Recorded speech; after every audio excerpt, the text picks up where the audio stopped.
Hello guys, welcome back to our channel. तो आज हम लोग डिस्कस करेंगे नीट 2024 का पेपर। तो पहला क्वेश्चन हमारे पास क्या है, the spin only magnetic moment is same for which of the following ions. तो अगर बात करें हम लोग, तो सबसे पहले अपने पास क्या है, टाइटेनियम। टाइटेनियम की बात करें तो ये क्या होता है, 4s2 3d2। ऐसे क्वेश्चन में सबसे पहले इलेक्ट्रॉनिक कन्फिग्रेशन लिखो, फिर इसके बाद Cr2 प्लस का मतलब 4s1 3d5। अब देखो यहाँ पे कुछ लोग 4s2 3d4 वाला लिखेंगे, कोई दिक्कत नहीं, वो भी आप लिख सकते हैं। Fe का 4s2 3d6। अब Mn का 4s2 3d5 और स्कैंडियम का 4s2 3d1। तो देखें, अगर यहाँ पे बात करें टाइटेनियम 3+ है, तो इसका मतलब 3 इलेक्ट्रॉन जाएंगे, 2 यहाँ से 1 यहाँ से, बचा कितना इसके पास d1। यहाँ से Mn2+ में बात करें तो दोनों चले गए s से, और इसके पास कितने बचे d5। स्कैंडियम की बात करें 3+ में, 2 यहाँ से और 1 यहाँ से, इसके पास कुछ भी नहीं बचा। Cr2+ की बात करें तो यहाँ से 1 यहाँ से जाएगा और 1 यहाँ से जाएगा, तो बचा कितना अपने पास d4। Fe के पास 2 इलेक्ट्रॉन यहाँ से जाएंगे तो d6 बचेगा। अब देखें यहाँ पे d4 और d6 में हम सबको पता है कि भाई इसमें पेयरिंग होती है। इलेक्ट्रॉन्स की फीलिंग अगर देखेंगे हम लोग तो कैसी होती है, कुछ इस फॉर्म में। देखें, सबसे पहले सिंगल इलेक्ट्रॉन सब में भरेंगे, 1 2 3 4 5 6, फिर इसके बाद यहाँ पे पेयरिंग हो जाएगी बराबर, और ये 4 और ये भी 4, चारों के चारों अनपेयर्ड इलेक्ट्रॉन है, तो इसका मतलब यहाँ पे spin spin only magnetic moment जो होगा वो क्या होगा, सेम। तो अपना आंसर क्या हो जाएगा, बी और डी। तो ये फर्स्ट अपना आंसर हो गया।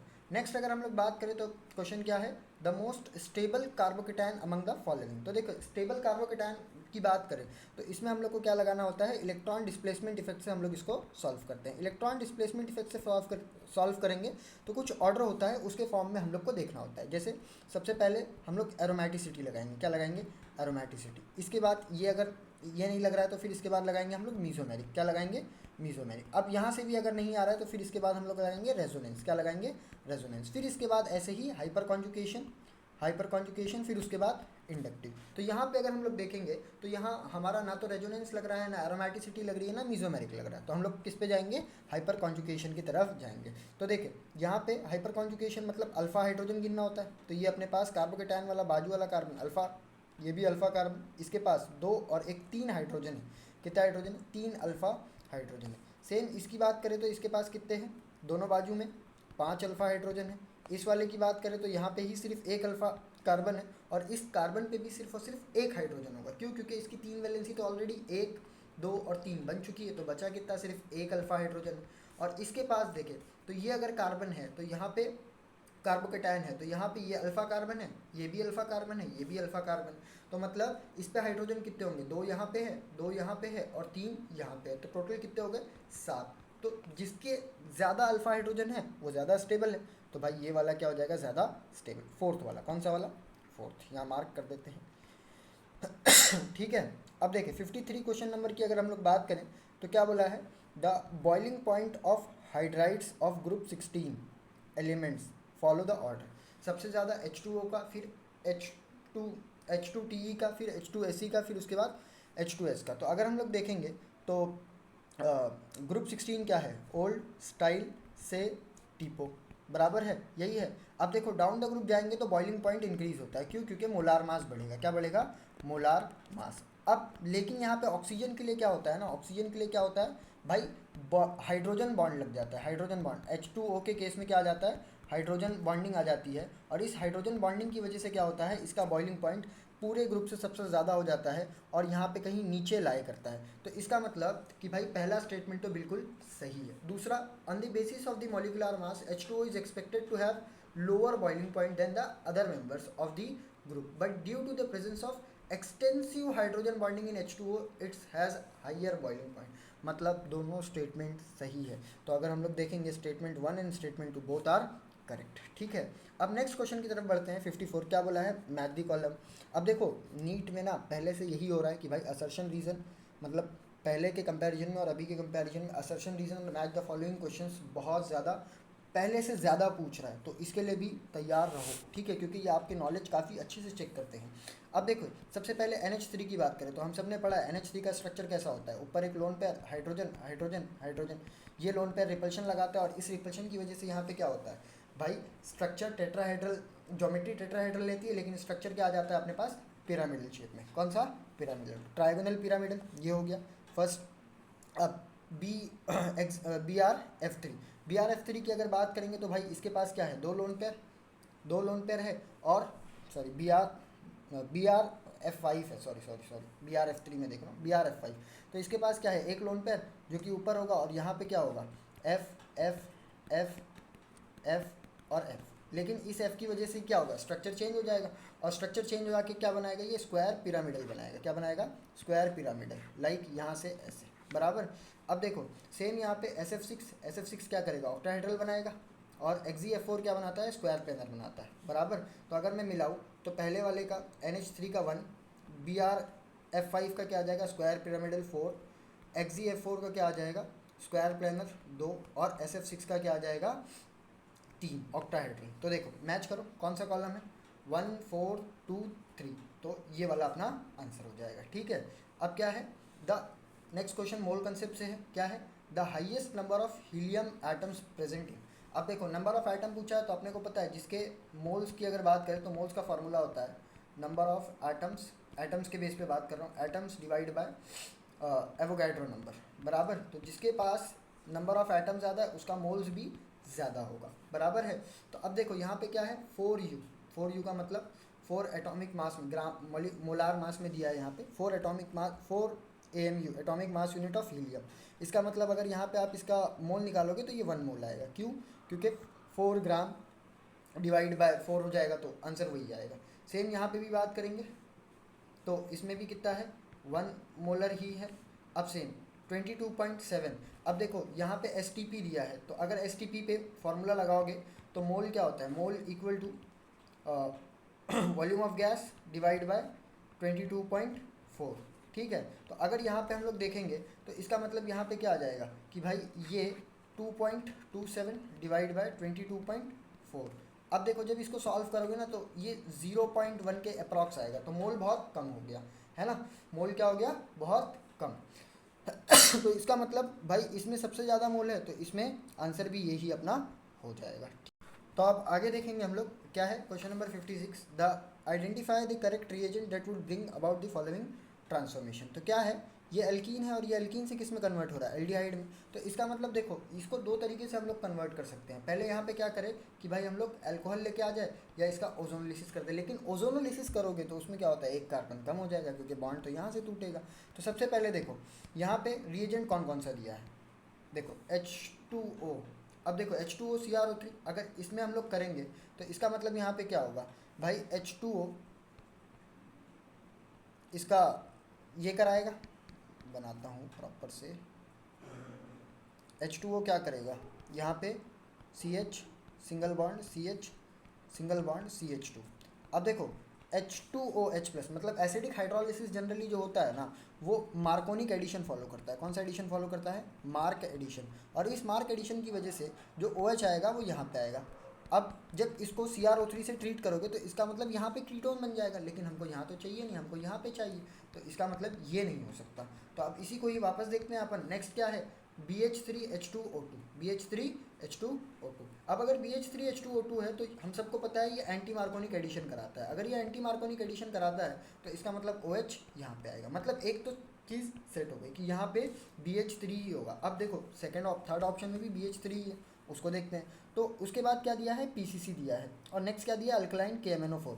अब देखो अल्कलाइन KMNO4 दिया है, मतलब ये स्ट्रॉन्ग ऑक्सीडाइजिंग एजेंट है। कौन सा एजेंट है, स्ट्रॉन्ग ऑक्सीडाइजिंग एजेंट। और ये रिएक्शन को एल्डिहाइड तक नहीं लेके जाता है, सिर्फ और सिर्फ एल्डिहाइड तक नहीं, एल्डिहाइड के आगे भी ये कंटिन्यू करता है, और ये किस में ले जाता है, कार्बोक्सिलिक एसिड में ले जाता है। तो क्या ये रिएजेंट यूज़ कर सकते हैं, नहीं, हमको कहाँ पे रोकना है, एल्डिहाइड पे। तो इसका मतलब PCC पिरिडीनियम क्लोरोक्रोमेट ही यूज़ करेंगे ताकि हमारा एल्डिहाइड तक मिल जाए। तो आंसर हमारा क्या हो जाएगा, सेकंड वाला।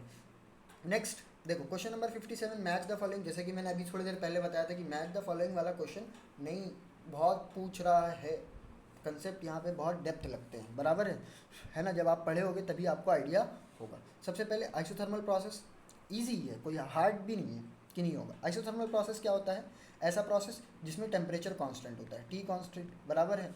तो देखो no heat exchange carried out at constant temperature, मतलब कि भाई ए वाले का क्या होगा, सेकंड आंसर, सेकंड ऑप्शन होगा। अब देखो ऐसे में ना तुम ऐसे ही ऑप्शन एलिमिनेट करके कर सकते हो, क्योंकि आइसोथर्मल देखो सेकंड है, तो क्या किसी में भी एक के साथ सेकंड है नहीं है, सिर्फ और सिर्फ इसी में ही है, तो फोर्थ आंसर हो जाएगा, ऐसे ही पता चल गया। देखो अब बाकी भी मैच कर लेते हैं। आइसोकोरिक में क्या होता है, वॉल्यूम कांस्टेंट होती है, तो वॉल्यूम कांस्टेंट मतलब थर्ड वाला, है ना। फिर इसके बाद आइसोबैरिक प्रोसेस, इसका मतलब कि भाई एट कांस्टेंट प्रेशर, तो इसका मतलब ये क्या हो गया, fourth. Adiabatic process, no heat exchange, first. Match कर लो, देखो 2 3 4 और 1, 2 3 4 और 1, तो ईजी होता है। एक दो दो एटलीस्ट पता होने चाहिए आपको, बाकी आप कर लोगे। देखो next question, which one of the following alcohol reacts instantly with Lucas reagent. अब भाई लुकास रिएजेंट क्या होता है, ZnCl2 HCl, यही होता है तुम्हारा लुकास रिएजेंट। अब ये किस लिए यूज़ होता है, to differentiate between 1 degree 2 degree and 3 degree alcohol. और इसमें से भी हमको पता है कि 3 डिग्री अल्कोहल जो होता है बहुत तेज़ी के साथ तुरंत रिएक्ट करता है और सॉल्यूशन को टर्बिड बना देता है, तो 3 डिग्री अल्कोहल सबसे जल्दी रिएक्ट करेगा, है ना। तो अब आइडेंटिफाई कर लो कौन सा 3 डिग्री है, ये 1 डिग्री है, ये 2 डिग्री है, नहीं, हाँ ये 2 डिग्री है, ये वाला कौन सा है, ये 1 डिग्री है। लेकिन इस वाले की बात करें तो देखो ये कार्बन 3 कार्बन से जुड़ा है, तो ये कौन सा हो गया, 3 डिग्री, तो आंसर भी अपना कौन सा हो जाएगा, 4। नेक्स्ट आगे बढ़ते हैं। In which of the following equilibria KP is not, KP and KC are not equal. देखो केपी एंड केसी इक्वल होने के लिए हम सबको पता है इक्वेशन है, KP is equals to KC into delta N G की सॉरी आर टी की power delta N G, R T की पावर डेल्टा एन जी। अब अगर दोनों को सेम होना है तो इसका मतलब कि ये वाला टर्म मेरा 1 होना चाहिए, कितना होना चाहिए, 1। तो अगर मैं डेल्टा एन जी की वैल्यू 0 कर दूँ, क्या कर दूँ, 0, तो ये 1 होता है, हम सबको मालूम है। तो देखो के पी के सी कब 1 होगा, जब डेल्टा एन जी की वैल्यू 0 होगी। देख लो कौन कौन से केस में है।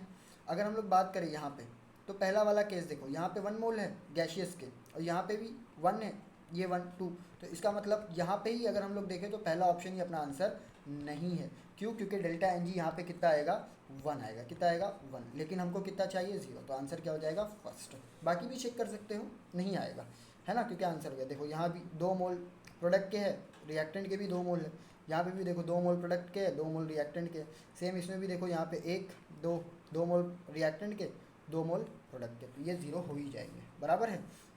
नेक्स्ट देखो फिर से तीसरा क्वेश्चन, मैच द फॉलोइंग का, मैच लिस्ट 1 विथ लिस्ट 2। अब क्वांटम नंबर अपने को दिया है, सबसे पहले m की बात करेंगे तो m अपने को पता है किसके लिए फाइंड करते हैं अपन, किसके लिए, ओरिएंटेशन। ये ओरिएंटेशन बताता है कि स्पेस में किस तरीके से ओरिएंटेड है, ठीक है। एम एस क्या है, स्पिन क्वांटम नंबर है, orientation off spin off electron, बराबर है, स्पिन क्वांटम नंबर। एल क्या है, अजीमुथल क्वांटम नंबर, ये क्या बताता है, शेप ऑफ ऑर्बिटल, है ना। और ये एन क्या है, साइज के बारे में बताता है, तो 2 1, और एम एस वाला कौन सा हो गया, 4, और ये वाला कौन सा हो गया 3। तो देखो कौन सा है, ए का 3, ए का 3 दो ऑप्शन है, बी का क्या है 4 दो ऑप्शन वापस, सी का क्या है 1, तो बी वाला आंसर हो जाएगा, मतलब 2 वाला, ठीक है। अब देखो next, aniline does not undergo Friedel-craft alkylation, alkylation या असाइलेशन। जनरली एनिलीन जो होता है वो फ्रिडल-क्राफ्ट रिएक्शन ही नहीं शो करता है। क्यों नहीं शो करता है, क्योंकि भाई जो उसमें नाइट्रोजन के लोन पेयर है, जैसे यहाँ पे अगर मैं मेंशन करूँ तो ये नाइट्रोजन के जो लोन पेयर है ये ही क्या करते हैं, AlCl3 के साथ रिएक्ट करने लगते हैं, मतलब ये ही पहले डोनेट कर देते हैं, बेंजीन वाला नहीं डोनेट करता है, क्योंकि एरोमेटिसिटी लॉस होती है, और इसको क्या करना है अपना, इलेक्ट्रॉन डेफिशिएंट होता है, लुइस एसिड होता है, तो ये इलेक्ट्रॉन एक्सेप्ट कर लेता है। बट फ्रिडल-क्राफ्ट होने के लिए भाई बेंजीन के इलेक्ट्रॉन डोनेट होने चाहिए थे, तब होगा, तो ये तो होता ही नहीं। नेक्स्ट क्या है, aniline can not be prepared through Gabriel phthalimide synthesis, बिल्कुल सही, क्योंकि भाई एनिलीन को प्रिपेयर नहीं कर सकते हैं कोई भी ऐसी अमाइंस जिसमें इलेक्ट्रॉन डेफिशिएंट ग्रुप लाइक वो यूज़ होते हैं जनरली, एरोमेटिक्स एरोमेटिक वाली जो होती है वो भी प्रिपेयर नहीं कर सकते हैं, बराबर है। तो दोनों स्टेटमेंट सही है, बोथ स्टेटमेंट आर ट्रू। देखें अब नेक्स्ट आगे बढ़ते हैं, intra molecular hydrogen bonding. Intra molecular मतलब खुद के अंदर, है ना, खुद के अंदर किस किस के पास हाइड्रोजन बॉन्डिंग होगी। इसको ऐसे ही काट दो, नहीं हो सकता, काफ़ी दूर है, OH NO2 नहीं हो सकता, ये तो और ज़्यादा दूर है, नहीं हो सकता। लेकिन इसमें हो सकता है, किसमें, ऑर्थो नाइट्रोफिनॉल में। देखो OH ऐसा है, इसको थोड़ा सा ऐसे ना लिख करके अपन ऐसे लिखते हैं, यहाँ पे NO नेगेटिव,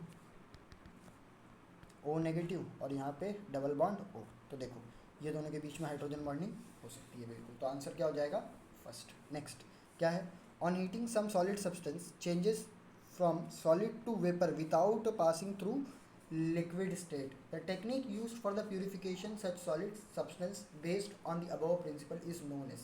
भाई अपने को पता है कि भाई सॉलिड को जब हीट करोगे आप, ये डायरेक्ट अगर वेपर में कन्वर्ट हो जाता है तो इस प्रोसेस को सब्लिमेशन बोलते हैं। क्या बोलते हैं? सब्लिमेशन। क्या बोलते हैं? सब्लिमेशन। तो कौन सा आंसर हो जाएगा? सेकंड वाला। ठीक है, next. In which of the following process entropy increases. तो भाई देखो एंट्रोपी इंक्रीज किस में बताना है? Liquid evaporates to vapour. बिल्कुल सही भाई, हमने पढ़ा है कि स्टेट्स ऑफ मैटर में सॉलिड की एंट्रोपी काफ़ी कम होती है, फिर उससे ज़्यादा लिक्विड की होती है, फिर उससे ज़्यादा किसकी होती है? वेपर की। तो ये तो इसमें बढ़ रही है। फिर इसके बाद temperature of a crystalline solid lowered from, क्या बोला है? टेम्परेचर कम कर रहे हैं। और भाई अपने को पता है थर्मोडायनेमिक का थर्ड लॉ है कि भाई the entropy of a perfectly crystalline solid is zero. तो ये तो हो ही नहीं सकता, टेम्परेचर कम कर रहे हो, सॉलिडिफिकेशन हो रहा है, सॉलिड की एंट्रोपी क्या होती है? वैसे ही कम होती है, नहीं हो सकता। नेक्स्ट, NaHCO3 सॉलिड है, सॉलिड है। गैस, सॉलिड किस में डिकम्पोज हो रहा है? गैसेस में डिकम्पोज हो रहा है, वापस से गैस मिल रही है, और गैस मिल रही है तो इसका मतलब एंट्रोपी क्या होगी? बढ़ेगी। एंट्रोपी क्या होगी? इंक्रीज होगी। Next, Cl2 gas. लेकिन यहाँ पे क्या हो रहा है? यहाँ पे कंसेप्ट क्या है? नंबर ऑफ मोल्स इंक्रीज हो रहे हैं। मोल्स इंक्रीज होते हैं तो इसका मतलब ये कहीं भी फ्री है। यहाँ पे देखो तो Cl2 बंधे हुए हैं, मतलब दोनों Cl कंबाइन है, ये ज़्यादा इधर उधर नहीं हो सकते। लेकिन यहाँ दोनों Cl फ्री हैं, कहीं भी जा सकते हैं, दोनों अलग अलग जाएंगे, यहाँ जहाँ जाना होगा दोनों को साथ में जाएंगे। तो मोल्स बढ़ने से भी एंट्रोपी क्या होती है? बढ़ती है। तो कौन कौन सा है? ACD। तो आंसर हो जाएगा अपना थर्ड वाला। नेक्स्ट, कौन क्या है? among the following among the group 16 elements which one does not show -2 oxidation state।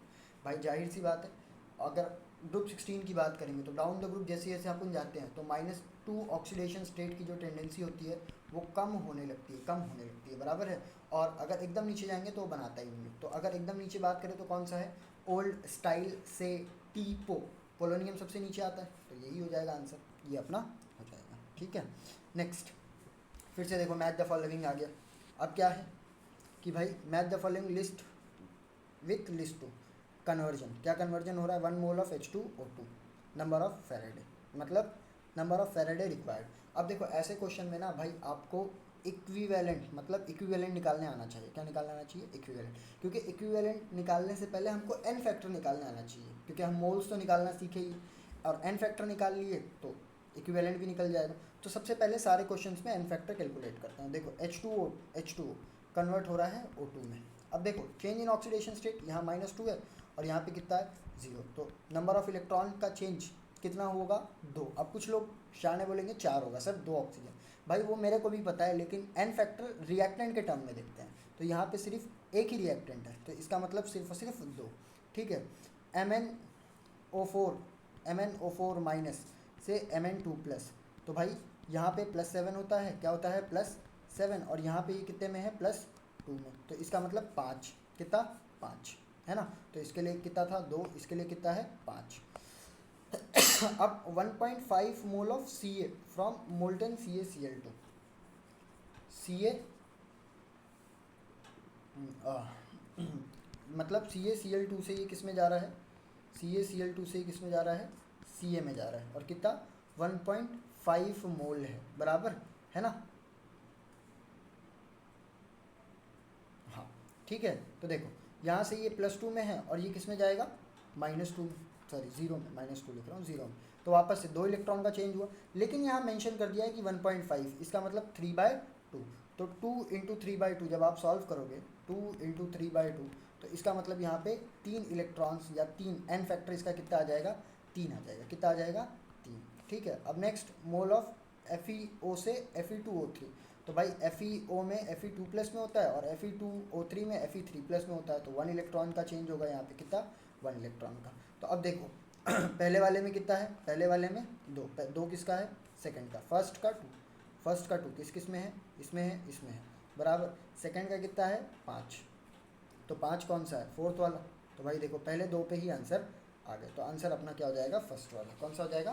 First. ठीक है, next arrange the following in increasing order of electronegativity. भाई क्या ही तुच्छ सा सवाल है। जैसे पीरियड्स में बात करें तो लेफ्ट टू राइट अगर हम लोग जाएंगे तो इलेक्ट्रोनेगेटिविटी बढ़ती है तो सबसे ज़्यादा किसकी है, फ्लोरीन की, फ्लोरीन फ्लोरीन, ये पहला दो में से कोई आंसर होगा।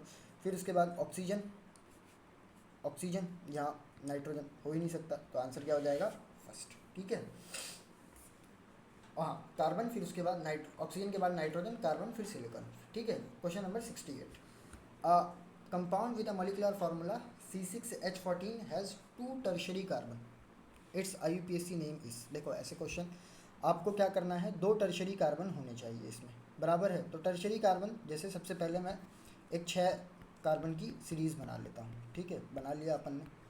अब इसमें ना DU निकालना है, DU निकालो। DU जब निकालोगे ना, DU का मतलब होता है डिग्री ऑफ अनसेचुरेशन, मतलब कोई डबल बॉन्ड है या नहीं। तो देखो मैं सिंपल ट्रिक से अगर मैं निकालूँ तो इसका फार्मूला है C6H14। तो मैं कैसे निकालता हूँ कि भाई इसमें अपन ने क्या किया, करस्पॉन्डिंग अल्केन अगर इसका मैं लिखूँ तो क्या होगा, C6H14 ही होगा, है ना, CnH2n+2। तो इसमें डिग्री ऑफ अनसेचुरेशन 0 आएगा, क्या आएगा, 0। अगर कम ज़्यादा होता तो हम लोग देखते। अब देखो 6 कार्बन है, अब इसमें ना 2 कार्बन को मुझे टर्शरी बनाना है। तो सबसे पहले क्या करते हैं हम लोग, यहाँ से एक कार्बन उठाते हैं, इस पे रखते हैं, यहाँ से दूसरा कार्बन उठाते हैं, इस पे रखते हैं। तो 1 2 3 4, तो देखो 1 2, ठीक है, 1 2। अब देखो यहाँ पे 6 कार्बन तो हम लोग अरेंज किए, लेकिन सॉरी ये क्वाटरनरी बन गया, माई मिस्टेक, माई मिस्टेक। इसको हम लोग क्या करते हैं, ये जो दोनों कार्बन हम लोगों ने उठाया है, इसकी जगह पे हम लोग इसको कहाँ पे रखेंगे, यहाँ पे फर्स्ट वाले पे रखते हैं। कहाँ पे रखते हैं, फर्स्ट वाले पे। तो 1 2 3 4, तो पहला कार्बन, पहला कार्बन। देखो अब ये कार्बन 3 कार्बन से जुड़ा है, मतलब टर्शरी कार्बन। अब ऐसा अपने को 2 चाहिए, तो इस वाले को भी उठाओ यहाँ रखो, इस वाले को भी उठाओ यहाँ रखो, बराबर है। तो देखो स्ट्रक्चर कैसा बनेगा, स्ट्रक्चर कैसा बनेगा, देखो सी सी सी सी सी सी। अब देखो इस वाले कार्बन को देखो, ये वाला कार्बन 1 2 3, 3 कार्बन से जुड़ा है, मतलब टर्शरी हो गया। अब सेम इस वाले को भी देखो, 1 इधर पे 2 और इधर पे 3, तो ये भी 3 से जुड़ा है, मतलब टर्शरी कार्बन हो गया ये भी। अब इसका IUPAC नेम करना है, लॉन्गेस्ट कार्बन चेन सिलेक्ट करो, 1 2 3 4, 4 कार्बन है, मतलब ब्यूटेन ब्यूटेन ब्यूटेन, पेंटेन नहीं हो सकता, हेक्सेन नहीं हो सकता। अब देखो 2 और 3 पे क्या है, एक एक कार्बन है, तो 2,3 डाइमिथाइल ब्यूटेन, ये अपना आंसर हो जाएगा। अब देखो फेलिंग सॉल्यूशन इज, अब भाई सिंपल सा क्वेश्चन है यार, फेलिंग सॉल्यूशन क्या होता है, तो कॉपर सल्फेट ही होता है, सिंपल एकदम। नेक्स्ट देखो यहाँ पे क्या है, next question, activation energy of a chemical reaction can be calculated if one knows the value of. अब देखो ये जो सारे टर्म्स दिए हैं ना, ये ऐसे टर्म में दिए हैं कि भाई रेट कांस्टेंट, अरेनियस इक्वेशन, मतलब अरेनियस इक्वेशन के अकॉर्डिंग अपने को देखना है। तो अरेनियस इक्वेशन क्या है, K equal to A into E A की power minus R T, E की power minus E A by R T. अब देखो rate constant at standard temperature, भाई ये तो दे देगा, लेकिन ए कहाँ से लाएगा, तो ये नहीं, इससे नहीं कैलकुलेट कर सकते। प्रोबेबिलिटी ऑफ कोलिजन, टेम्परेचर भी चाहिए भाई। फिर इसके बाद ओरिएंटेशन, ये तो चाहिए ही नहीं, हाँ लेकिन rate constant eight 2 different temperature हमको पता है, इक्वेशन है। इसी को जब आगे हम लोग 2 डिफरेंट टेम्परेचर पे लेके सॉल्व करते हैं, तो K2/K1 ln K2/K1 equal to E A by R T 1 by, sorry R T कहाँ लिख रहा हूँ, E A by R 1/T1 minus 1/T2, ये इक्वेशन अपनी आती है। तो इससे हम लोग निकाल सकते हैं, तो फोर्थ आंसर हो जाएगा इसका। देखो नेक्स्ट अगर हम लोग आगे बढ़ते हैं, तो विच of the plot of ln K versus 1/T is consistent with Arrhenius equation. तो अरेनियस इक्वेशन के अकॉर्डिंग अभी हम लोगों ने इक्वेशन देखी, क्या है, के ए की power A into E A की power minus E A by R T. तो देखो इसको ln के फॉर्म में सबसे पहले लेके आओ, क्योंकि ln के पूछा, तो ln के equal to ln A minus E A by R T, है ना, क्योंकि ln ई 1 होता है, तो ये पावर आगे आ जाएगा। अब देखो ये क्या है, y equal to M X plus C की फॉर्मेट में, लेकिन स्लोप यहाँ पे जो है वो नेगेटिव है, क्या है, नेगेटिव। स्लोप नेगेटिव है, इसका मतलब इंटरसेप्ट भी है, और स्लोप के साथ साथ इंटरसेप्ट भी है, तो मतलब ओरिजिन से तो पास नहीं हो सकता, 1 3 कैंसिल। अब स्लोप नेगेटिव है, मतलब ये नीचे की तरफ आएगा, तो ऊपर भी नहीं जा सकता, तो आंसर क्या हो जाएगा अपना, फोर्थ। नेक्स्ट क्या है, मैच द फॉलोइंग। देख फिर से मैच द फॉलोइंग वाला क्वेश्चन क्या है, ये कन्वर्ट हो रहा है किसमें, इसमें। अब देखो जब कभी भी एल्कीन ऐसे टूटती है, दोनों साइड ऑक्सीजन आएगा, तो इसका मतलब ओजोनोलिसिस रिएक्शन होती है, कौन सी, ओजोनोलिसिस। तो फर्स्ट का क्या हो जाएगा, फोर्थ। सेकेंड वाले में देखो बेंजीन के साथ ये रिएक्ट हो रहा है, सॉरी ये बन रहा है।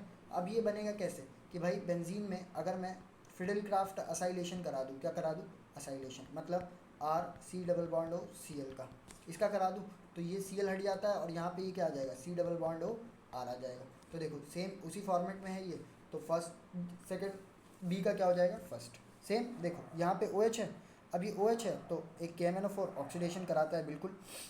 इसके अलावा सी आर ओ थ्री ये भी ऑक्सीडेशन कराता है, तो भाई लेकिन स्ट्रॉन्ग है K M N O four, acid तक ले जाएगा, तो इसके लिए C R O three C का टू, और फिर लास्ट में बचा एक ही है, इसका ऑक्सीडेशन कराएंगे तो ये थर्ड। तो देखो मैच कर लो कौन सा है, ए का फोर्थ, ए का फोर्थ यहाँ भी है यहाँ भी है, इसमें नहीं है तो कैंसिल। बी का वन, बी का वन, सी का टू, सी का टू नहीं है, ये भी नहीं हो सकता, तो ये वाला आंसर हो जाएगा। नेक्स्ट क्या है, the compound that will undergo SN1 reaction with the fastest rate. SN1 क्या होता है भाई, SN1 का रेट जो होता है वो डायरेक्टली प्रोपोर्शनल होता है कार्बोकेटाइन की स्टेबिलिटी पे। किस पे, कार्बोकेटाइन की स्टेबिलिटी पे, है ना। तो आप देख लो जिसमें कार्बोकेटाइन सबसे ज़्यादा स्टेबल बन रहा है, जिसमें कार्बोकेटाइन सबसे ज़्यादा स्टेबल बन रहा है उसका रेट सबसे ज़्यादा। यहाँ पे बनाओ कार्बोकेटाइन, इसको हटाओ, यहाँ पे बनाओ, सेम यहाँ पे बनाओ, यहाँ पे, ठीक है, और यहाँ पे बनाओ। तो देखो ये तो सबसे अनस्टेबल है, ये हो ही नहीं सकता।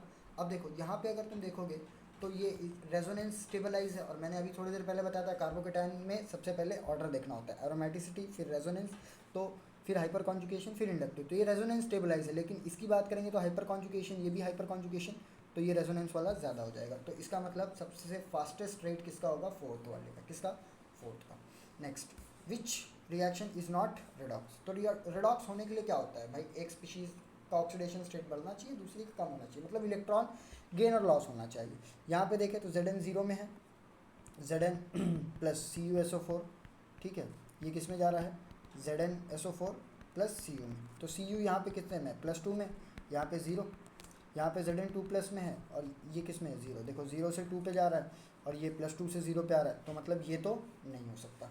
नेक्स्ट, सॉरी ये तो रिडॉक्स है ना, आंसर नहीं हो सकता। देखो इसमें अगर लास्ट वाली इक्वेशन में देखो तो बी ई प्लस टू में है, ठीक है, BeCl2, सॉरी Ba है, मेरे को दिख नहीं रहा है, sorry my mistake. Barium plus two में है, Na भी यहाँ पे प्लस वन में है, सल्फेट प्लस सिक्स में है, Cl माइनस वन में है। देखो यहाँ पे भी Na प्लस वन में है ना, Cl माइनस वन में है, सल्फेट प्लस सिक्स में है, और ये किस में है, प्लस टू में। तो इसका मतलब यहाँ पे कोई भी स्पीशीज़ का ऑक्सीडेशन स्टेट तो चेंज हो ही नहीं रहा है, तो इसका मतलब ये आंसर हो जाएगा। बाकी सारा तुम लोग कर सकते हो क्योंकि वीडियो काफ़ी लंबी हो जाएगी वरना, तो इसके लिए मैं उसको नहीं किया, ठीक है।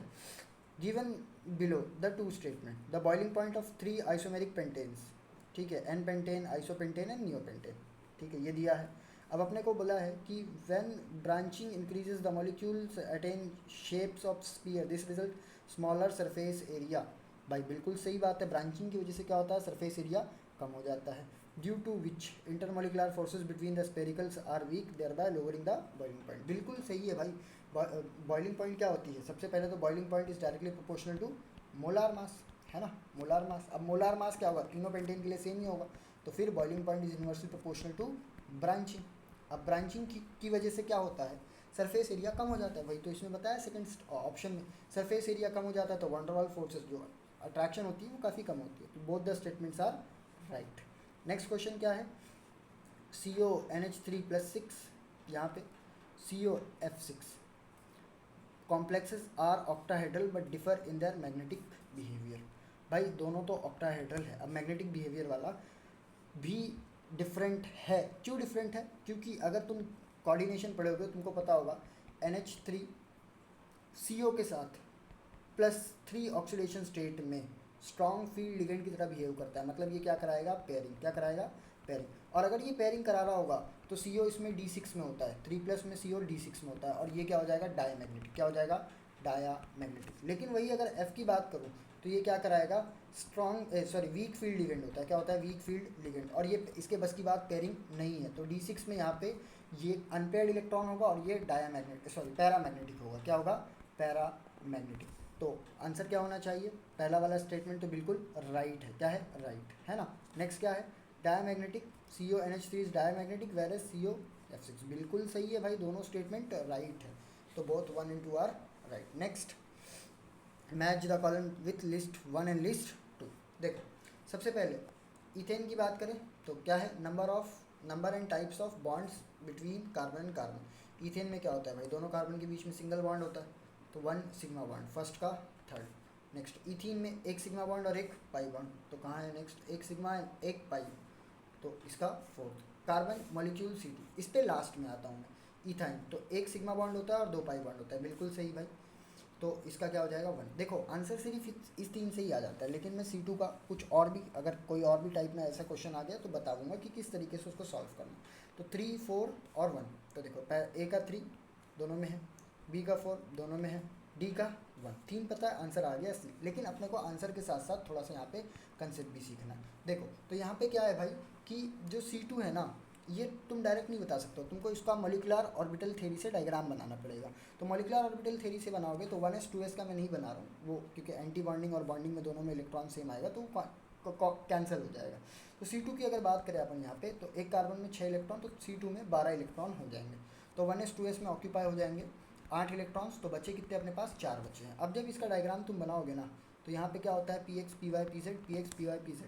अब देखो n से पहले, n और n से पहले तक पाई बॉन्ड की जो एनर्जी होती है ना, वो कम होती है as compare to sigma bond. तो पाई बॉन्ड नीचे जाएगा, फिर उसके बाद सिग्मा बॉन्ड आएगा, बराबर है। और यहाँ पे अगर तुम देखोगे तो इलेक्ट्रॉन्स पहले पाई बॉन्ड में भरे जाएंगे, तो 1 2 3 4, तो ये दोनों के दोनों जो इलेक्ट्रॉन्स भरे गए हैं वो पाई ऑर्बिटल में भरे गए। किस में भरे गए, पाई ऑर्बिटल के अंदर। ये क्या है 2px, pi 2pxy equal to pi 2py, और ये क्या है सिग्मा 2pz, बराबर। तो दोनों इलेक्ट्रॉन्स पाई ऑर्बिटल में भरे गए हैं, तो इसके अंदर दोनों भी पाई बॉन्ड होंगे। क्या होंगे, पाई बॉन्ड, ध्यान रखना इसका, ठीक है। नेक्स्ट क्या है, the Henry's law constant KH values for the 3 gases in water are this respectively the solubility of the gases in water। भाई सिंपल सी बात है, KH जो है आप लोगों ने पढ़ा होगा कि भाई KH जो होता है मोल फ्रैक्शन, अगर मैं बात करूँ इक्वेशन लिखूँ तो क्या होता है, solubility P is equals to x into KH, बराबर। तो मोल फ्रैक्शन में, तो अगर अपन यहाँ से देखेंगे तो x क्या है, x is inversely proportional to KH, मतलब जिसका KH ज़्यादा होगा उसकी सॉल्युबिलिटी क्या होगी, कम होगी। तो देखो सबसे ज़्यादा KH किसका है, सबसे ज़्यादा KH किसका है 35 किलो बार C का, 145 A का, फिर B का 2 × 10⁻⁻5। तो इसका मतलब इसका सबसे कम होना चाहिए, सॉरी A का सबसे कम होना चाहिए, किसका, A का, क्योंकि 145 किलो बार, फिर उसके बाद C का, मतलब A का तो वैल्यू सबसे बड़ा है ना, A का वैल्यू सबसे बड़ा है, सबसे बड़ी वैल्यू किसकी, A की, फिर उसके बाद C की, फिर उसके बाद B की। तो इसका रिवर्स में सॉल्युबिलिटी का ऑर्डर हो जाएगा, क्या, रिवर्स में, किसमें, रिवर्स में। तो इसका मतलब सबसे ज़्यादा B का, B, फिर उसके बाद C का, C नहीं है, तो ये अपना आंसर हो जाएगा, ठीक है। नेक्स्ट क्या है, the energy of an electron in ground state n equal to 1 for He plus is -x kilo joule than that of an electron in N2 Be3 plus. देखो भाई N2 के लिए पूछा है इन किलो जूल, तो भाई energy का formula अपने को पता है, एनर्जी इक्वल टू -13.6 Z²/n²। अपने को दो का मतलब दोनों के रेशो में निकालना है, सिंपल निकाल लेते हैं अपन, फॉर्मूला डायरेक्ट लगाते हैं रिलेशन वाला। तो energy of He plus divide by, या He प्लस नहीं, Be3 प्लस को ऊपर ले लेते हैं, Be3 plus divide by energy of He plus equal to क्या होगा Z²/n², लेकिन ये किसके लिए है, Be3 प्लस के लिए है, ठीक है, डिवाइड बाय Z²/n², ये किसके लिए है अपना किसके लिए है, ये He प्लस के लिए, बराबर। तो इसको जब सॉल्व करोगे देखो तो Be3 प्लस को ऐसे ही रहने दो, एनर्जी इक्वल टू Z² कितना है, Be का 4 है, Z² मतलब 4 का स्क्वायर, डिवाइड बाय n कितना होगा, Be के लिए 2 दिया है तो 2 का स्क्वायर, डिवाइड बाय Z कितना होता है He के लिए 2 का स्क्वायर, डिवाइड बाय 1 का स्क्वायर, ठीक है, इनटू एनर्जी ऑफ He को वहाँ पे भेज दो मल्टीप्लाई में, तो ये कितना है -x किलो जूल है, तो into -x joule, sorry joule है, किलो जूल है। तो ये तो एज इट इज़ कोई मतलब नहीं है, ये ऊपर जाएगा तो 2² कैंसिल, तो बचेगा कितना 2², मतलब 4 16 होता है, 4 से कैंसिल होगा, या सिंपल अगर मैं ऐसा कैलकुलेशन दिखाऊँ तो ये तो 16 होता है, 4 4 16, 4 4 4 वन ज़ा 4, तो आंसर कितना आ जाएगा -x किलो जूल के बराबर। तो ये अपना आंसर हो जाएगा। ठीक है, नेक्स्ट क्या है, the E naught value for Mn3+ to Mn2+ couple is more positive than this मतलब Cr2+ सॉरी Cr3+ से Cr2+ एंड Fe3+ से Fe2+ due to change in. अब देखो Mn3+ में है तो इसका मतलब यहाँ पे इसका इलेक्ट्रॉनिक कन्फिग्रेशन अगर मैं लिखूँ तो 4s0 3d 4 में होता है, और Mn2+ में किस में जाता है ये 4s0 3d 5 में। चेंज कहाँ से कहाँ पे हो रहा है भाई, स्टेबिलिटी की तरफ जा रहा है, तो ई नॉट तो ज़्यादा होगा ही, जाहिर सी बात है बाकी दोनों से, है ना। तो कहाँ से कहाँ पे जा रहा है, D4 से D5 पे, तो ये अपना आंसर हो जाएगा थर्ड वाला। नेक्स्ट क्या है, the reagent with which glucose not react give the corresponding test और प्रोडक्ट। भाई टॉलेंस के साथ तो रिएक्शन करता है, हमने पढ़ा ही है ना, क्योंकि वो ग्लूकोनिक एसिड बना लेता है ना। फिर HCN के साथ भी करता है एडिशन देन एलिमिनेशन, वो कन्फर्मेशन ऑफ कार्बोनिक। हाइड्रोक्सीलमीन के साथ भी करता है कन्फर्मेशन, लेकिन शिव बेस और NaHSO3 के साथ नहीं करता है, तो ये अपना आंसर हो जाएगा BN। ठीक है, नेक्स्ट देखो वापस से match the following type question. अब देखो आइसोमेरिज्म पूछा है, यहाँ पे कॉम्प्लेक्स दिया और आइसोमेरिज्म पूछा है, कौन कौन सा शो कर सकता है। तो NO2 आ गया। देखो जब कभी भी NO2 आ जाए तो भाई सबसे पहले दिमाग में एक ही जाना चाहिए कि भाई क्या अपने पास लिंक डिफरेंट हो सकता है ना, लिंक डिफरेंट हो सकता है, कभी N कभी O। तो सबसे पहले तो भाई इसका सेकंड वाला, कौन सा वाला, सेकंड वाला। अब देखो SO4 और Br ये बाहर भी जा सकता है और ये अंदर भी आ सकता है, तो मतलब आयनाइजेशन कर सकते हैं ये, है ना, आयनाइजेशन कर सकते हैं, तो इसका थर्ड। अब देखो ये दो कॉम्प्लेक्स दिया तो ये तो खुद ही बता रहा है भाई कि मैं क्या हूँ, कोऑर्डिनेशन आइसोमेरिज्म हूँ। फोर्थ वाला H2O दिया है तो भाई H2O किसके लिए देता है, सॉल्वेट के लिए देता है, मतलब हाइड्रेट आइसोमर के लिए, तो इसका फर्स्ट। देखो चेक करो आंसर दिया है A का 2, A का 2 कौन कौन सा है, 4 और 1, B का क्या है 3, तो ये तो हो ही नहीं सकता भाई, ऐसे ही कट गया, है ना। D C का 4, D का 1। नेक्स्ट देखो क्या है, arrange the following elements in increasing order of first ionisation enthalpy. भाई देखो ये बहुत ट्विस्टिंग वाला क्वेश्चन है। बच्चे क्या करते हैं, left to right ionisation energy का ट्रेंड याद रखते हैं और फिर रॉन्ग कर देते हैं, लेकिन ऐसा नहीं है। नाइट्रोजन की सबसे ज़्यादा होगी लेफ़्ट टू राइट की वजह से, बिल्कुल, लेकिन अगर ऑक्सीजन भी यहाँ होता तो नाइट्रोजन की ही ज़्यादा होती है ऑक्सीजन से, क्योंकि हाफ फील्ड इलेक्ट्रॉन है। फिर यहाँ पे कार्बन, फिर उसके बाद कौन है, बोरॉन, लेकिन बोरॉन ना आकर के यहाँ पे आएगा Be, क्यों, पेनिट्रेशन इफेक्ट, 2s फुलफिल्ड है, 2p एक इलेक्ट्रॉन देगा तो खाली होकर 2s में आ जाएगा, जो कि ज़्यादा स्टेबल होगा, है ना। तो इसके लिए Be फिर बोरॉन और फिर उसके बाद लिथियम। तो देखो चेक कर लो आंसर कौन सा होगा, ये वाला आंसर हो जाएगा। नेक्स्ट क्या है, 1 gram of sodium hydroxide was treated with 25 ml of 0.75 molar HCl, the mass of sodium hydroxide left unreacted. Mole concept simple सा क्वेश्चन। देखो सबसे पहले क्या करना है, ऐसे क्वेश्चन में रिएक्शन लिखो। क्या बोला है, NaOH रिएक्ट कर रहा है HCl के साथ, ठीक है, तो भाई हम सबको पता है यहाँ पे रिएक्शन होगी, NaCl + H2O बनेगा। तो एक मोल इसके साथ रिएक्ट करेगा। अब मोल निकाल लो सबसे पहले, तो इसका कितना ग्राम दिया, 1 ग्राम, तो इसका मॉलिक्यूलर मास कितना होता है 40, है ना, तो 1/40 ये इसके मोल्स आ गए। अब देखो लेकिन HCl का मास वगैरह नहीं दिया है, इसमें मोलैरिटी और वॉल्यूम दिया है, तो यहाँ से अपन निकाल सकते हैं मोलैरिटी एंड वॉल्यूम से। तो देखो मोलैरिटी क्या होती है, molarity equal to moles into 1000 divide by volume in ml। तो मोलैरिटी कितनी है 0.75 इक्वल टू यहाँ पे moles n into 1000 divide by 250 बराबर है 250 कैंसिल करो यहाँ पे, सॉरी 25 है 250 बोल रहा हूँ। अब 25 वन 25 25 वन 25 100 4 मतलब 25 4 100, तो एक ज़ीरो बच गया।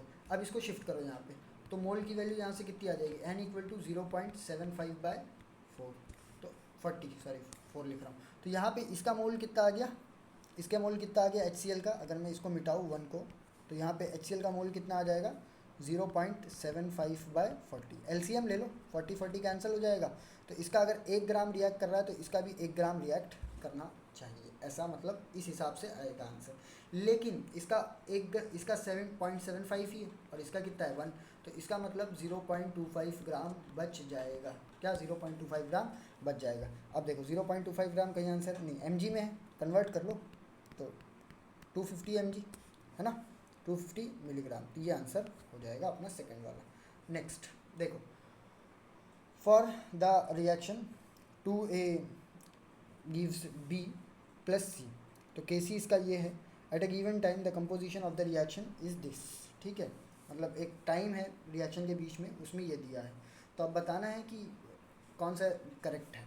तो reaction is at equilibrium, reaction has a tendency, मतलब ये बताना है आईपी को निकाल के, क्योंकि केसी दे दिया है और आईपी अब निकालो अपन। तो आईपी क्या होता है, केसी की तरह ही निकालते हैं, concentration of product, concentration of products divide by concentration of reactant की पावर 2, क्योंकि स्टिशियोमेट्री है बराबर।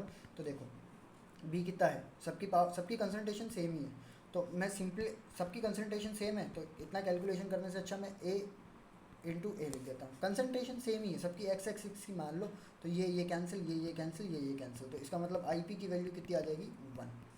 अच्छा सर बी से ए कैसे कैंसिल, भाई यहाँ पे ही देख ले, ए की, बी की, सी की, सबकी कंसंट्रेशन सेम, वैल्यू सेम ही है, तो IP 1 आ गया। लेकिन K की वैल्यू कितनी है, 4 इंटू 10⁻⁻3, मतलब आयनिक प्रोडक्ट जो है वो बड़ा है एज़ कम्पेयर टू KC से, मतलब इक्विलिब्रियम तो पीछे ही छूट गया।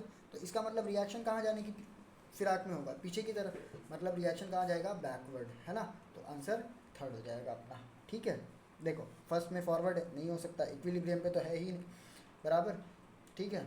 नेक्स्ट देखो, given below are certain cations, using inorganic qualitative analysis arrange them in increasing group number of 0 to 6 बराबर है। तो देखो यहाँ पे अपने को आयंस दिए हैं, Al3+ दिया है, Cu2+ दिया है, Be2+ दिया है, CO2+ दिया। अब देखो क्वालिटेटिव एनालिसिस में ना इनका जो ग्रुप नंबर होता है वो मैं बता देता हूँ। तो Al3+ का जो ग्रुप नंबर होता है अपना कितना होता है, या इनिशियली ही देखे अपन, तो Cu2+ जो होता है वो कौन से ग्रुप से होता है, ग्रुप 2 से होता है। किससे, ग्रुप 2 से। अब देखिए Al3+ की बात करें तो ये कहाँ से होता है, ग्रुप 3 से होता है। किससे होता है, ग्रुप 3 से। सेम बात करें Ba2+ की, तो Ba2+ अपना किससे होता है, ग्रुप 4 से। और CO2+ किससे होता है, CO3+, सॉरी 4 लिख दिया, माई मिस्टेक, ये 5 से होता है। CO2+ किससे होता है, ग्रुप 4 से। और Mg2+ किससे होता है, ग्रुप 6 से। तो इंक्रीजिंग ऑर्डर में लिखना है, तो सबसे ज़्यादा कौन सा है, Mg वाला। देखो सबसे पहले सबसे कम वाला लिखते हैं, तो 2 पे कौन है, CO, मतलब B वाला, ठीक है, B। अब देखो नेक्स्ट क्या है, 3 पे कौन है, A वाला, तो यहाँ पे तो A है ही नहीं, ये वाला, ये आंसर हो जाएगा। फिर उसके बाद चेक कर लेते हैं, 3 के बाद कौन आएगा, 4 पे कौन है, D, बिल्कुल। फिर उसके बाद कौन है, C 5 पे, और उसके बाद E कौन है, 6 पे, ठीक है। तो ये आंसर हो जाएगा। देखो नेक्स्ट क्या है question, the products A and B are obtain in the following reactions respectively. अब देखो ROH PCl3 के साथ रिएक्ट करता है, तो हम सबको पता है भाई यहाँ पे क्या बनता है, H3PO3 बराबर है। अब नेक्स्ट ROH PCl5, ये पूछा इसी के लिए क्योंकि PCl5 के साथ भी बच्चे कभी कभी यही लगा देते हैं, तो ये नहीं आता भाई, यहाँ पे बनता है POCl3। क्या बनता है, POCl3। तो ए क्या है, H3PO3, नहीं भाई उल्टा लिख दिया, नहीं, POCl3 नहीं, यहाँ पे H3PO4 बनता ही नहीं है, H3PO3 एंड POCl3, फोर्थ वाला आंसर राइट हो जाएगा। नेक्स्ट देखो क्या है, the mass in grams of copper deposited by passing 9.66 this ampere through a voltmeter containing copper sulphate solution 100 ग्राम। अब देखो कॉपर सल्फेट सोल्यूशन बोल दिया है, तो Cu2+ से मतलब ये जाएगा Cu पे, है ना। तो यहाँ से n फैक्टर इसका कितना आ जाएगा, 2। n फैक्टर क्यों निकाला, क्योंकि इक्विवेलेंट वेट लगेगा अपने को, बराबर है। नेक्स्ट तो वेट क्या है, weight equal to I into T current pass divide by charge, 1F दिया है अपने को, कितना, इतना लेना है, 96487, क्योंकि देखो हम 96500 ले लेते हैं, लेकिन यहाँ मेंशन किया है तो वही हम यूज़ करेंगे, इंटू इक्विवेलेंट वेट, बराबर है। तो अब देखो I कितना है, 9.6487 इंटू टाइम 100 सेकेंड, ठीक है, डिवाइड बाय 96487। अब देखो मैं पॉइंट सिमिलर करने के लिए मैं क्या इसको यहाँ पे 1 2 3 4 डिजिट के बाद पॉइंट लगा के ऐसा 10⁻⁴ लिख सकता हूँ, बिल्कुल लिख सकते हैं, क्योंकि कैंसिल इजीली हो जाएगा। ई कितना है, ई क्या है, मास बाय एन फैक्टर होता है ना।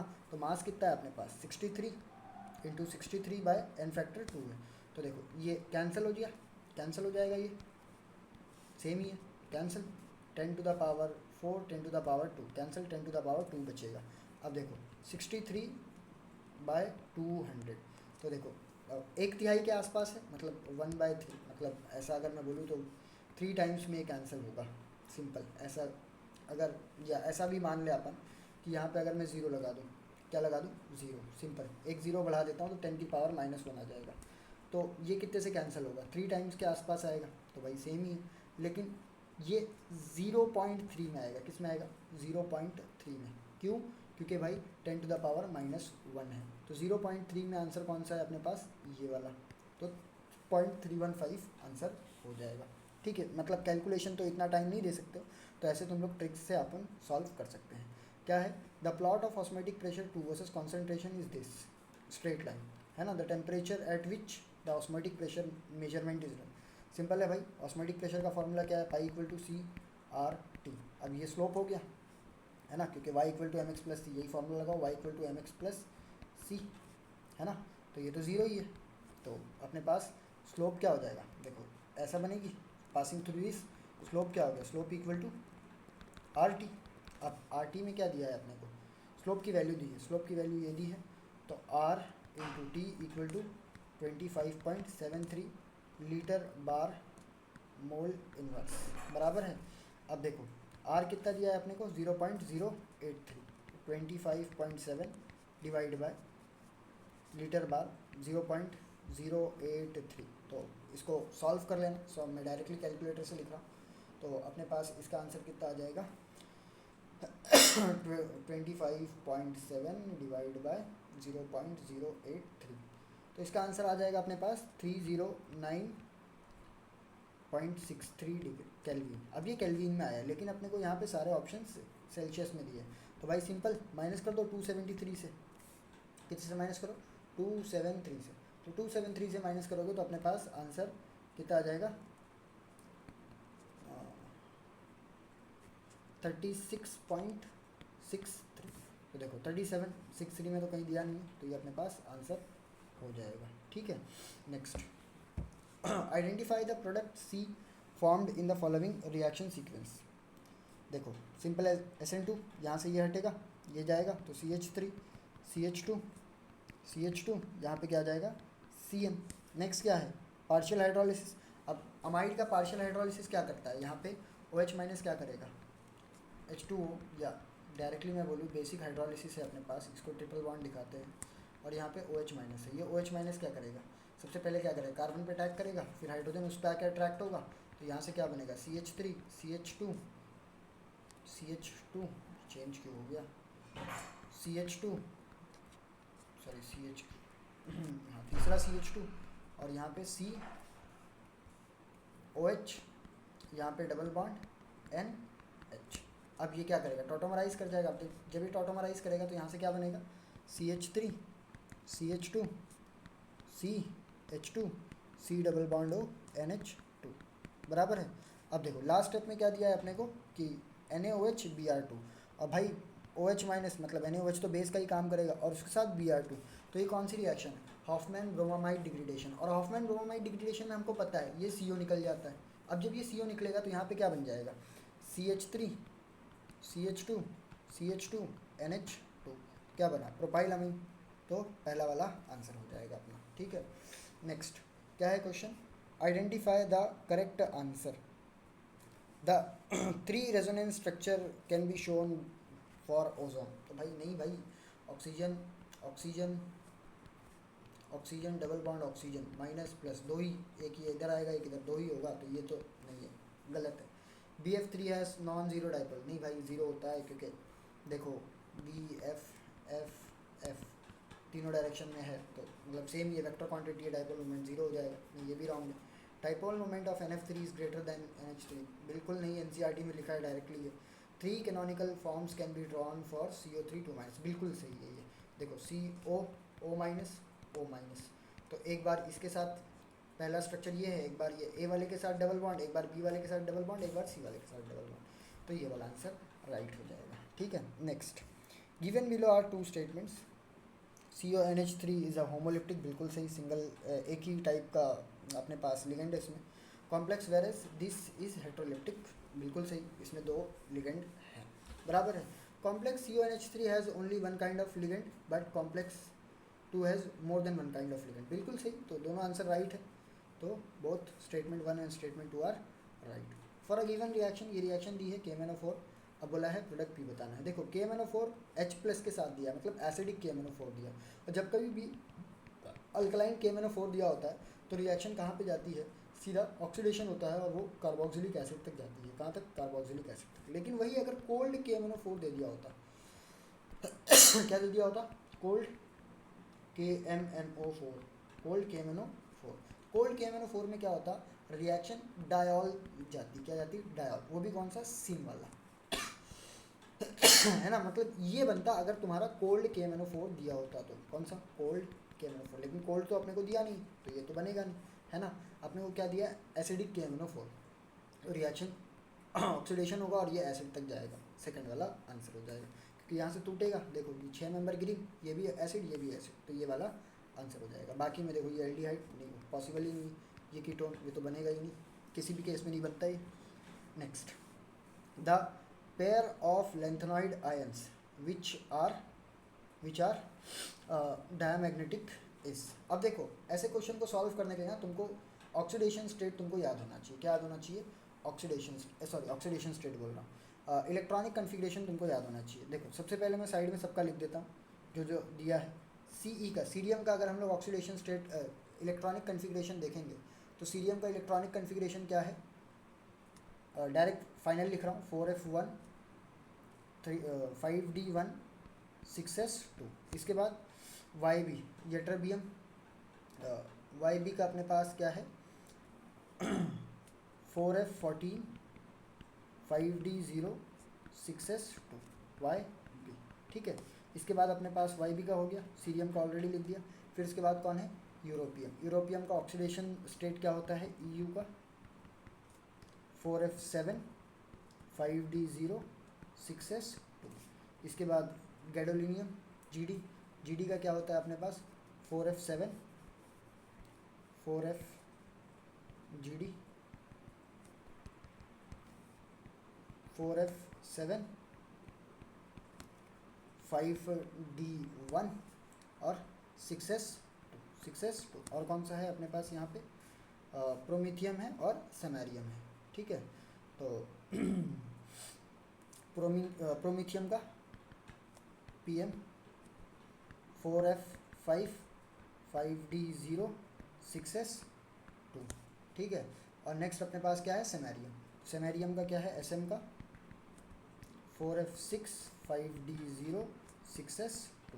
अब देखो क्या बोला है कि दोनों भी डायामैग्नेटिक होने चाहिए. क्या होने चाहिए, डायामैग्नेटिक. अब डायामैग्नेटिक के लिए अपने को पता है सिंपल, दोनों के अंदर पैड इलेक्ट्रॉन होना चाहिए, बराबर है. तो देखो सबसे पहले CE4+ में देखो तो पहला इलेक्ट्रॉन 6s से दूर जाएगा, यहाँ से एक जाएगा, यहाँ से एक जाएगा, तो भाई CE4+ 0 इलेक्ट्रॉन, मतलब ये तो डायामैग्नेटिक फुल श्योर हो सकता है. इसके बाद YB2+, अगर इसका 2+ बनाएंगे अपन, है ना, तो YB का अगर 2+ बनाएंगे तो ये भी पेयर्ड है ना. ये क्या है, सारे के सारे पेयर्ड है. लेकिन हाँ सारे के सारे पेयर्ड है तो ये भी क्या हो सकता है अपने पास, क्या बोलते हैं, डायामैग्नेटिक हो सकता है. और यही तुम्हारा आंसर हो जाएगा. एक बार बाकी भी क्रॉस वेरीफाई कर लेते हैं. CE3+ और EU2+, नहीं भाई CE3+ में अगर जैसे ही जाएगा CE3+ में तो एक इलेक्ट्रॉन बच जाएंगे, तो ये पैरामैग्नेटिक हो जाएगा. क्या हो जाएगा, पैरामैग्नेटिक. EU2+ देखो 2 इलेक्ट्रॉन जाएंगे तो ये तो पैरामैग्नेटिक है, लेकिन ये वाला तो दोनों भी पैरामैग्नेटिक ही है ना, ठीक है. सेम EU3+ एक इलेक्ट्रॉन जाएगा, पैरामैग्नेटिक है, लेकिन अपने को डायामैग्नेटिक चाहिए नहीं. प्रोमीथियम एंड समेरियम, भाई इसके पास तो भर भर के अनपेड इलेक्ट्रॉन है, 7-7 8 निकालने पड़ेंगे तब जाके अपन करेंगे. देखो यहाँ पे तो ये भी नहीं, ठीक है. अब देखो नेक्स्ट आगे बढ़ते हैं. Consider the following reaction in a sealed tube. This equilibrium with concentration of, ये इक्विलिब्रियम आएगा इस कॉन्सेंट्रेशन के ऊपर, ये दिया है अपने को कॉन्सेंट्रेशन, ठीक है. रिएक्शन ये है. अब क्या बोला है, इफ 0.1 मोल पर litre of NO is taken in a closed vessel, what will be the degree of dissociation alpha at equilibrium. तो देखो इसमें ना लेंथी क्वेश्चन है ये। सबसे पहले अपने को क्या निकालना है, केसी निकालना है। क्या निकालना है, केसी। तो देखो केसी निकालेंगे इस रिएक्शन के लिए, तो क्या है, concentration of N2 divide by concentration of O2 divide bye concentration of NO की पावर 2। तो देखो निकाल लो, अपने पास कंसंट्रेशन ऑफ N2 कितनी है 3.0 into 10 to the power -3 into O2 की कितनी है 4.2 into 10 to the power -3। Same ऐसी अगर बात करूँ तो NO की कितनी है 2.8 इंटू 10 टू द पावर -3, लेकिन उसका स्क्वायर हो जाएगा 2.3 इंटू 10 टू द पावर -3 का स्क्वायर। अब देखो इसको एज इट इज़ रहने दो, अभी कैलकुलेशन एक साथ करेंगे, ठीक है, इसको ऐसे ही रखें। अब देखो क्या बोला है कि ये सेम रिएक्शन 0.1 मोलर के साथ हुई, मतलब NO2NO रिएक्ट टू गिव या decomposes to give N2 plus O2। तो अब देखो इसमें ना 0.1 मोल पर लीटर ये डिकम्पोज कर रहा है, तो बताना है अल्फ़ा क्या है। इसका मतलब देखो इनिशियली अगर ये 0.1 था तो ये कुछ भी नहीं बना होगा, लेकिन अब ये डिकम्पोज किया होगा 0.1 माइनस एक्स, तो ये एक्स बना होगा, लेकिन ये x/2 बना होगा, ये x/2 बना होगा। क्यों, क्योंकि यहाँ पे ना स्टीशियोमेट्रिक ये x नहीं डिसोसिएट हुआ होगा, ये x/2 डिसोसिएट हुआ होगा, तो ये x22 बनेगा, ठीक है। तो अपन यहाँ से x डिसोसिएट किया तो ये x/2 बन गया, ठीक है।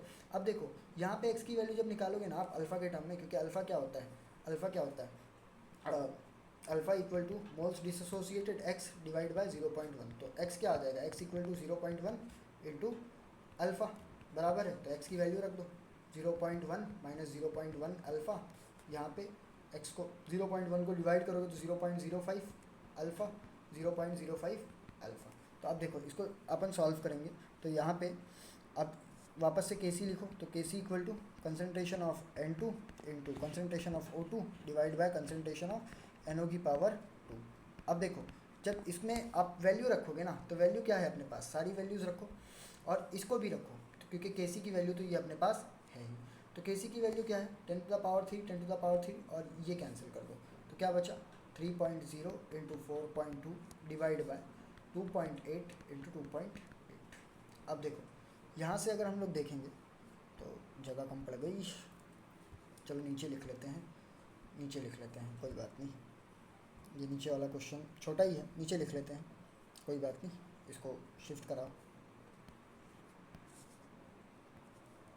और n की वैल्यू लिखो, तो n की कितनी है 0.5 0.05 alpha into 0.05 alpha divide by 0.1 common ले लेते हैं, तो 0.1 इंटू 1 माइनस अल्फ़ा, 0.1 एक पॉइंट कैंसिल होगा, तो ये क्या आ जाएगा 0.5। अब देखो इसको सॉल्व करना है, तो यहाँ से अगर मैं इसको सॉल्व करूँ तो 1 माइनस अल्फ़ा 1 के बराबर ही होगा, हम लोग लेते हैं। तो यहाँ से अब जब इसको देखोगे आप, तो इस वाले हिस्से को अगर अपन सॉल्व करें, या पूरा एक साथ ही कैलकुलेशन में कर देता हूँ, आप लोग देख लेना। अल्फ़ा कॉमन ले लो, अल्फ़ा अल्फ़ा क्या हो जाएगा, अल्फ़ा स्क्वायर इक्वल टू या इनटू 0. चलो दोनों का ही स्क्वायर ले लेते हैं, कैंसिल नहीं करते हैं इसको अभी, ये वाला 0.1 ही रहने देते हैं, ठीक है। तो क्या हो जाएगा ये अल्फ़ा का स्क्वायर इंटू 0.05 का स्क्वायर डिवाइड बाय 0.1, ठीक है।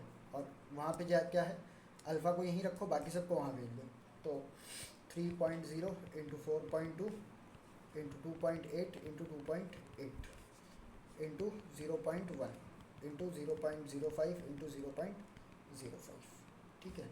अब इसको सॉल्व करना है, तो आप लोग सॉल्व कर लेना, आंसर आ जाएगा, मैं डायरेक्ट बता दे रहा हूँ, 3.2 into 4.2 into 0.1 divide by 2.8 into 2.8 into 2.8 into 0.05 into 0.05, ठीक है।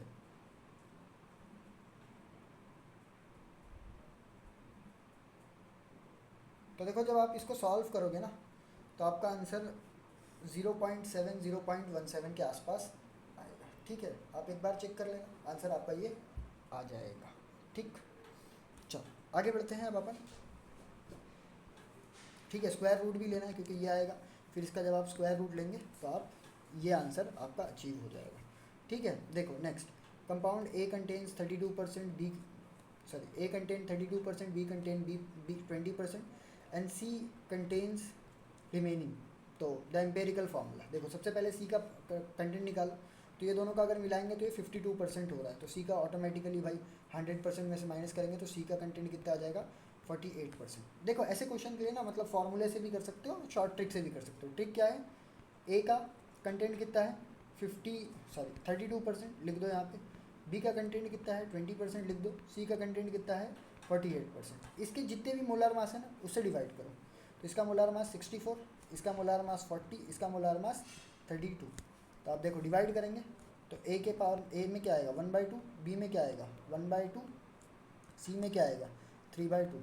अब देखो एटॉमिसिटी कभी भी मतलब नंबर ऑफ एटम कभी भी फ्रैक्शंस में नहीं हो सकते, तो 2 से पूरी इक्वेशन को मल्टीप्लाई करेंगे तो क्या आ जाएगा A1 B1 एंड C3, ये तीनों कैंसिल हो जाएगा बराबर।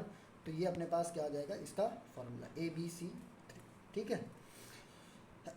The work done during the reversible isothermal expansion of 1 mole of hydrogen gas at 25 degree Celsius from pressure of 20 atmosphere to 10 atmosphere is this, ठीक है। R की वैल्यू दी है, calories में निकालना है। तो वर्क डन का फॉर्मूला अपने को पता है प्रेशर के टर्म में -2.303 into R T log of P1/P2।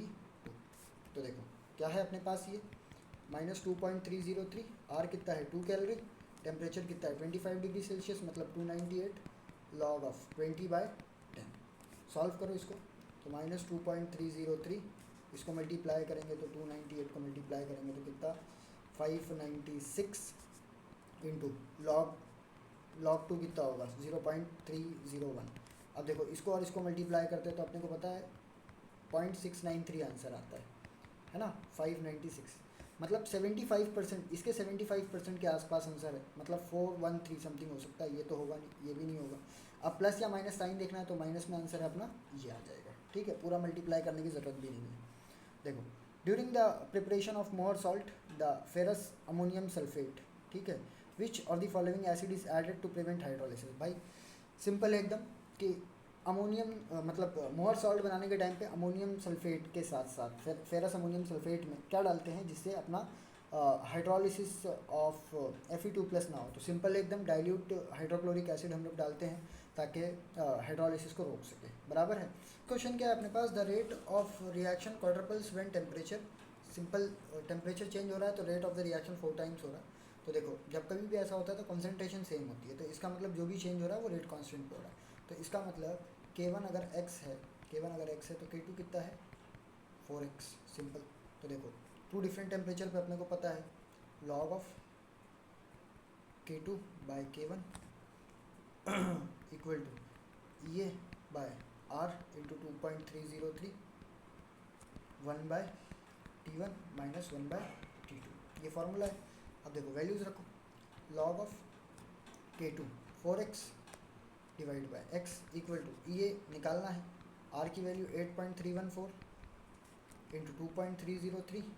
अब देखो टेम्परेचर कितना है, पहला टेम्परेचर 27 डिग्री सेल्सियस है, मतलब केल्विन में अगर लेके जाओगे तो 300, तो 1/300 माइनस 1/557, तो ये कितना आ जाएगा 330। अब देखो इसको देखेंगे अपन तो ये कैंसिल, log 4 की वैल्यू अपने को ऑलरेडी दी है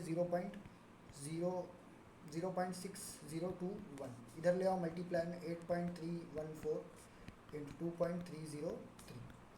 अब देखो ये E है इक्वल टू E है, क्रॉस मल्टीप्लाई करो 30 डिवाइड बाय 300 इंटू 330। तो अब देखो यहाँ पे ले आओ 0.6021 into 8.314 into 2.303 into 300 into 330 equal to E by 30। तो 30 कैंसिल, 30 से 300 कैंसिल, ये 10 आ जाएगा। अब देखो जब आप इसको सॉल्व करोगे ना तो आपका आंसर जो आएगा वो कितना आएगा 38,4044 जूल में, लेकिन अपने को क्या चाहिए किलो जूल में। तो इसको क्या करेंगे 1000 से डिवाइड कर देंगे तो आंसर कितना आ जाएगा अपने पास फर्स्ट वाला, ठीक है। नेक्स्ट और लास्ट क्वेश्चन देखो क्या है, the major product A and B formed in the following reaction of sequence. तो सिंपल है, सबसे पहले PBr3 है, पता है भाई ये OH को हटाएगा और यहाँ पे क्या ले आएगा Br ले आएगा, क्या ले आएगा Br। इसके बाद एल्कोहलिक KOH दिया, तो देखो Br जब आएगा यहाँ पे तो यहाँ पे Br और यहाँ पे क्या है CH3। अल्कोहलिक KOH है, एलिमिनेशन कराएगा। तो देखो एलिमिनेशन करने के बाद इसके पास दो ऑप्शन है, एक या तो यहाँ से डबल बॉन्ड बना, एक या तो यहाँ से, मतलब A से और एक B से। तो दोनों जगह से बना लेते हैं, यहाँ पर A से भी बनाते हैं और B से भी। तो A से बनाएंगे तो यहाँ पे डबल बॉन्ड आ जाएगा, और दूसरा B से बनाएंगे तो अपने पास कहाँ पे आएगा, इस साइड डबल बॉन्ड आ जाएगा, ठीक है। लेकिन अगर मैं मेजर प्रोडक्ट की बात करूँ तो मोर स्टेबल एल्कीन या मोर सब्स्टिट्यूटेड एल्कीन बनेगी। क्यों? क्योंकि भाई ये साइड देखो नंबर ऑफ अल्फा हाइड्रोजन ज़्यादा है और ये side number of alpha hydrogen कम है, तो बराबर। तो डबल बॉन्ड कहाँ पे आएगा, CH3 के पास। तो एक ये हो सकता है, यहाँ पे तो और कहीं है ही नहीं, तो ये तो बनेगा ही नहीं, तो इसका मतलब A वाला आंसर हो जाएगा। सो थैंक यू गाइस, मिलेंगे हम लोग नेक्स्ट वीडियो में और नेक्स्ट चैप्टर के साथ।